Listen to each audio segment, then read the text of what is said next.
प्रभाग क्रमांक 9 मधील पारसिकनगर परिसरातील ज्येष्ठ नागरिकांना माजी नगरसेवक उमेश पाटील यांच्या वतीने मोफत छत्रीचं वाटप करण्यात आलं। याप्रसंगी कळवा उपशहर प्रमुख राकेश पाटील, कुडूक सर, समाजसेवक विनोद भगत, गणेश परब, जय पाटील, महिला विभाग संघटिका अर्चना पाटील, शाखा संघटक निर्मला कदम, उपशाखा संघटक रेखा रहाटे, उपशाखा संघटक प्रियांका भरम व ज्येष्ठ नागरिक मोठ्या संख्येने उपस्थित। माझ्या भागातील खैरगाव पारशिकमध्ये मी सर्व एकादशीच्या खूप खूप शुभेच्छा देतो।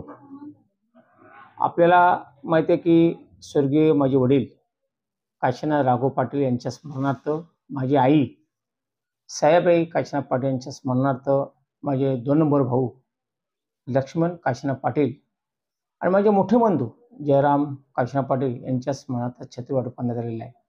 आज आपण सकाळी गणेश मंदिरात छत्री वाटप करण्यात आलेले आहे। आज पारशीनगरला ज्या सोसायटी आपल्याकडे आहेत, विरार असेल, आजूबाजूचा परिसर असेल, नेचर गुलरी असेल, त्याच्यानंतर या भागातल्या सोसायट्यात आपण आज नाही 1000 ते 1500 छत्र वाटप केलेलं आहे। माझ्या आईवडिलांची शिकवण होती की उमेश आपण नेहमी ज्येष्ठांचा आदर्श घेऊन पुढे चल। आणि जीवनामध्ये मी विचार केला, मी दादांच्या नेतृत्वाखाली मी काम करत असताना राज्याचे मुख्यमंत्री एकनाथ शिंदे साहेब असते, मान्य खासदार श्रीकांत शिंदे आणि मान्य दशरथ पाटील दादा या ज्येष्ठ नेते आहेत, त्या आदर्श आपण 80% समाजकारण आणि 20% राजकारण करायचं मी ठरवलेलं आहे।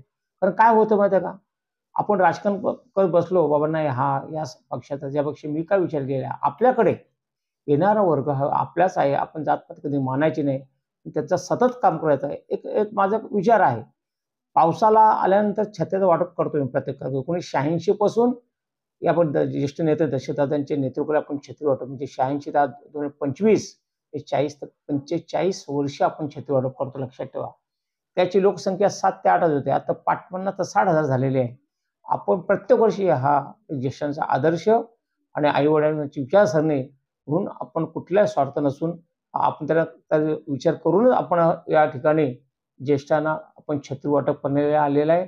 आज आपण बघता सगळं आपण प्रत्यक्ष ठिकाणी होतात बघितलं, म्हणजे गेल्या वर्षीपेक्षा दुप्पट जास्त आपली गर्दी वाढली आणि दिलासा आहे का ज्येष्ठ नागरिक त्यांना विचार काय अपेक्षा नसते, पण एक आपलं काय ते देणं आहे ज्येष्ठ नागरिक, त्यांच्याकडे भरपूर शिकण्यासारखं असतं।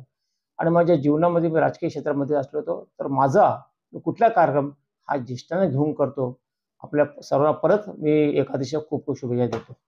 आजच्या कार्यक्रमात सकाळी कल्याण जिल्हा प्रमुख आदरणीय गोपाळ लांडगे साहेब होते, या भागात ज्येष्ठ नेते आदरणीय दशरथ पाटील, समाजसेवक रमेश पटेल असेल, सांगवीचे गजाम पवार, सिकंदर किनी, आमच्या महिला अर्चना पाटील, सगळ्या महिला संघटना, माझा मुलगा जय, राकेश पटेल, अनेक गणेश परब, अनेक आमचे कार्यकर्ते होते आणि आपण बघितलं आमचे ज्येष्ठ नागरिक सगळ्या त्या ठिकाणी होत्या। त्यामुळे सर्वांचा आभार मानतो।